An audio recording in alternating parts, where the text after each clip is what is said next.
your side, you can rest assured that all of your needs will be handled in a professional and thorough manner. Robson, Scribner, and Stewart is just that firm. They're there for their clients year-round, not just during tax season, to handle your needs and answer any questions you may encounter. At Robson, Scribner, and Stewart, there is no client too small or too large. Their expertise ranges from the single individual to the largest of corporations. Get your return prepared by a professional who will use their years of experience to ensure that your tax return's outcome will leave you in the best possible position. Call them today at 694-4184. Robson, Scribner, and Stewart. They're there for you today. Again, that number is 694-4184. Time is of the essence, so don't delay. 694-4184.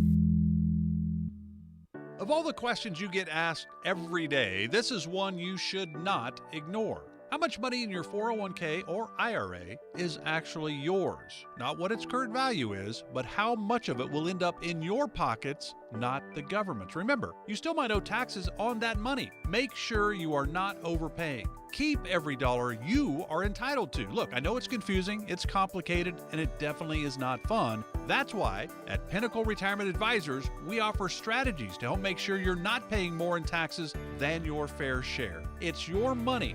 You deserve to know what's at stake. Call our team at Pinnacle Retirement Advisors today to get started. 352-320-2060. That's 352-320-2060.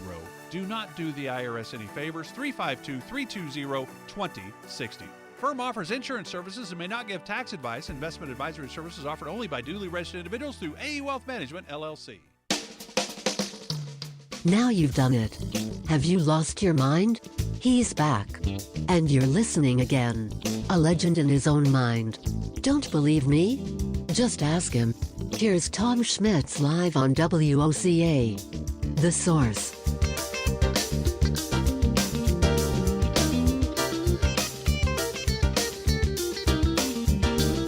Welcome back to the final segment of the January 5th portion of Ocala Talks. I'm your host, Tom Schmitz, coming to you from the studios of WOCA Radio, located just off the runway at the Ocala International Airport in the Brick City, beautiful Ocala, Florida. You know, I'm an equal opportunist. If I see something wrong, I point it out, whether it's somebody I support or not. And yesterday, I think Governor DeSantis made a slip. It's just my opinion. It's just how I feel. Governor DeSantis was scheduled to have a morning news conference yesterday in Jacksonville. I had to change those arrangements. Excuse me. After a handful of people protested and refused to leave the Duval County Department of Health building. The Northside Coalition of Jacksonville Community leader Ben Frazier, he was detained by officers after being warned he was trespassing if he wouldn't leave his ask. And he was handcuffed and escorted from his motorized wheelchair to a patrol vehicle. The news briefing had been planned for 10:15. It was then moved. The press secretary for the DeSantis team told people that even though it was a public building that taxpayers pay for, they weren't allowed in because this was a credentialed media-only meeting. That's not how that works, pal. It's a public health building. You can't have only the people you want there because it makes you look good.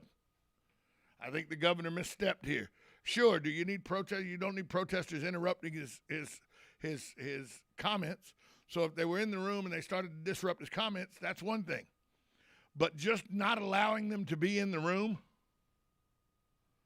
I think that was a misstep on the governor's part, on the governor's team part. I don't know if the governor had any decision-making in it. This is the Florida Department of Health public building in Jacksonville. It's a taxpayer-funded building. To deny taxpayers that don't necessarily agree with your stance access to that building because you want to make a speech unfettered or, so people don't interrupt you is wrong. It just is. They have as much right to that building as people that agree with you. And to say, yeah, but this was a media credentialed only event. No, it's a public building.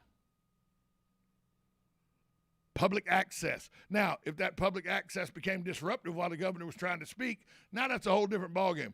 Well, Tom, they were being preemptive. No, you don't know those people were going to disrupt the governor speaking. You cannot know that till they do it. Yeah, Tom, they were protesters. Yeah, so was Dr. King, but he was a peaceful protester.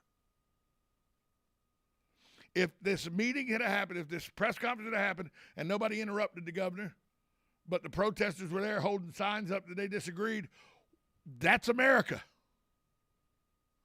That didn't happen yesterday. The governor's team had them removed and arrested for trespassing in a building that they pay for as taxpayers, that we pay for as taxpayers. Just because they may not agree with what the governor was going to say. That's what the Democrats do.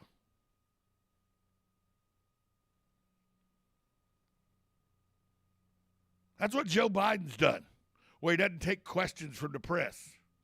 That's not what Ron DeSantis should do, in my opinion. So I think the governor made a misstep yesterday. And I'm one that, if I think a misstep's made, I don't care what side of the aisle you're on, I'm going to say it was a misstep. And that, to me, was a misstep. Do better. Today, birthdays. Robert Duvall, one of the greatest actors of our generation, is 91 today. Former talk show host Charlie Rose, 80 today. Diane Keaton, 76 today. Here's a guy, Ted Lang. He's 74 today. Ted Lang, why does that name sound familiar? You know him as Isaac the bartender on the Love Boat. He's 74 today. Clancy Brown from the Shawshank Redemption is 63 today. Heather Page from Real Housewives of Orange County. Yeah, she was the real piece of work. She's 53 today. Marilyn Manson, also 53 today. So there's your birthdays today. Somebody asked me the other day this question, and it came up on a feed that I follow, so I'm going to answer it. How often do you wash your blue jeans? Should they be washed after every wear? Every 5 wears, 50 wears, a decade or so ago? Well, Josh Lee turned his own pair of jeans into a science experiment, wearing them for 15 months without washing them. 15 months. He wore the jeans 330 times without washing them. If the jeans smelled, he might stick them in the freezer overnight or let them hang for a few hours. After 15 months and 1 week, the time came to test the jeans. He enlisted the help of his professor, Rachel McQueen. She and Lee first swabbed the jeans before washing them. Then they washed the jeans, let him wear them for 13 more days, similar to a normal wear amount of time between denim washes. Tested them again. McQueen said there did not appear to be differences in the bacterial carriage depending on whether the jeans have been worn for 15 months or only 13 days. Also, the bacteria present on the jeans came mostly from Lee's skin and was not harmful. He went 15 months without washing his jeans and saw no difference between, 13 days of not washing his jeans.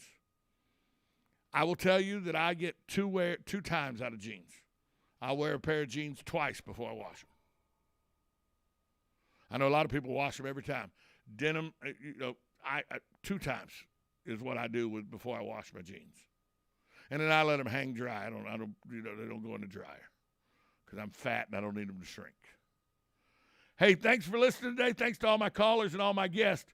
I am Tom Schmitz. Without you, the listener, this show wouldn't be possible. Thanks for listening to Ocala Talks on 1370 AM, 96.3 FM. This is WOCA, The Source.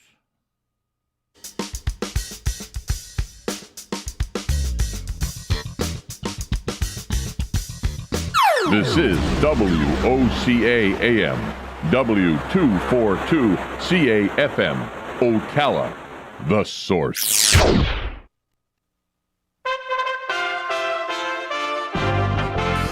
USA Radio News with Lance Pride. President Biden